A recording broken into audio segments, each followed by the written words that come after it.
Hi there, my name is Bianca Gonzalez, and today I'm going to be talking about the 1950s and the Beat Generation and Allen Ginsberg. So I want to start with the overall culture of the 1950s. It was just after World War II had ended, so this time was very conservative, very traditional. Just as men were coming home from war, they wanted to start families, so there's actually almost 4 million babies born every year in the 1950s, and these babies are now known as the baby boomers. There was traditional roles of men and women were very much embedded into this society, so women should be at home cooking, cleaning, and taking care of children, and men should be at work.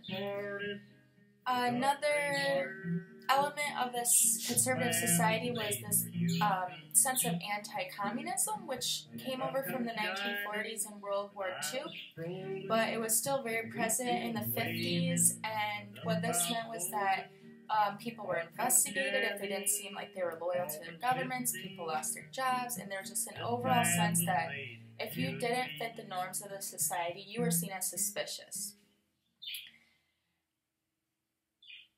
There, of course, just as there's with any society that is especially conservative types of societies, there's rebels or counterculture. So the counterculture that emerged during the 1950s is called the Beat Generation. The Beat Generation really started in Greenwich Village, New York City, and at this time, it was really a community of bohemians and people who were very creative and artistic. So it was a lot of artists, a lot of musicians, a lot of poets and writers. Some of the people who were notable or became famous, who were involved in this community, are Jack Kerouac, he wrote On the Road, Allen Ginsberg, and William Burroughs. People who followed the Beat Generation, people who were kind of followers of this were called beatniks. They were comprised of very diverse group of people, very diverse community, and I think that they're basically the hipsters of the 1950s. So that's where Allen Ginsberg kind of started out, was in Greenwich Village in New York City. He did not go along with the norms of society. He was very much a rebel. He didn't believe in the things that pretty much traditional conservative people believed in. So eventually he made his way to San Francisco, which is where he wrote, published, and performed his most famous poem, Howl. So I will now read to you the first portion of this poem so you can get an idea of his poetry. So Howl by Allen Ginsberg. I saw the best minds of my generation destroyed by madness, starving, hysterical, naked, dragging themselves to the Negro streets at dawn looking for an angry fix.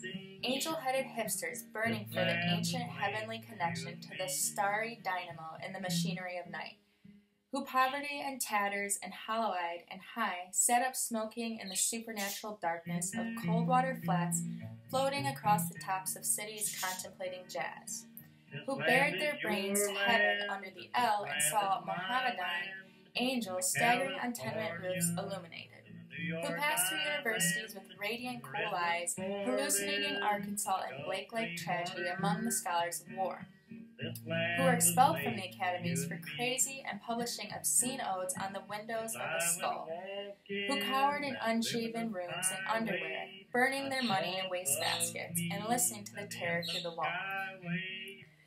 So I really like this poem, and especially the first part of this poem that I just read.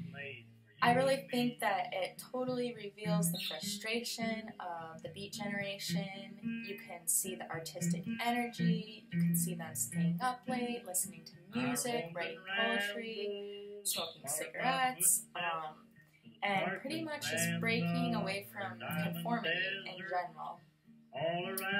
What I like about the poem in terms of the format is that it's like a stream of consciousness poem. Well, that's like an element, a literary element that it uses, and I think that's definitely part of the culture of the Beat Generation, having free expression, being wild and free, and not going along with society's rules.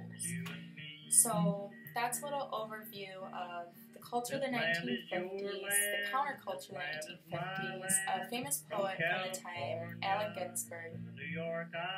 I hope you enjoyed.